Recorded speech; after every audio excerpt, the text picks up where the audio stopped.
Sumailalim sa physical at medical examination si dating Senadora Laila De Lima sa Camp Crame habang hinihintay ang kanyang release order. Nakatutok doon live si Jun Veneracion. Jun? Mel, kapag natapos na ang kailangang proseso at lahat ng requirements ay anumang oras, ay makakalabas na si dating Senadora Laila De Lima mula rito sa PNP Custodial Center makaraan ng mahigit 6 na taon.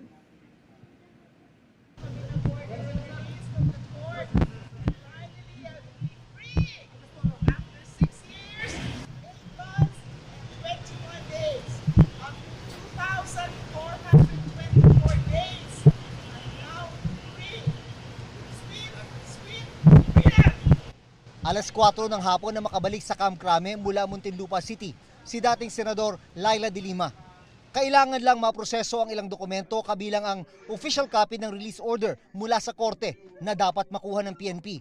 Gayon din ang physical at medical examination bago ang ganap na paglaya. Once we receive the official copy of the release order and then tapos na rin po, I understand yung medical and physical examination ni ma'am doon po ngayon. Pumunta na po yung mga doctor. So once we receive, makabalik na po dito yung official copy, then for all intents and purposes, in compliance po sa korte, i-release po sa custody po ng PNP si former Senator De Lima po. Hanggang kanina ay bantay sarado si De Lima ng mga police escort.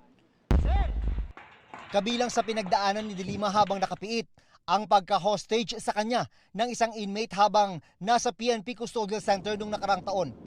Nakaligtas lang si De Lima nang mapatay ng isang police colonel ang hostage taker na umano'y miyembro ng Abu Sayyaf Group.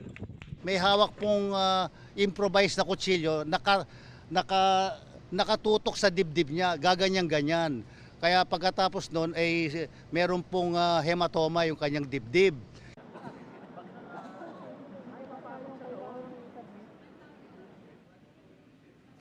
Mel, may mga nakita na tayong gamit na inilabas mula sa PNP Custodial Center. Tinutulungan daw si De Lima ng kanyang mga staff para magligpit ng kanyang mga gamit. Kapag natapos na ang lahat ng ito, ay escortan pa rin doon ng mga pulis si De Lima patungo sa kanyang susunod na pupuntahan.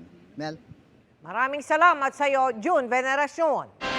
Mga kapuso, kasama niyo kami 24 oras. Mag-subscribe sa GMA Integrated News sa YouTube. Sa mga kapuso abroad, bisitahin ang GMA Pinoy TV at www.gmanews.tv.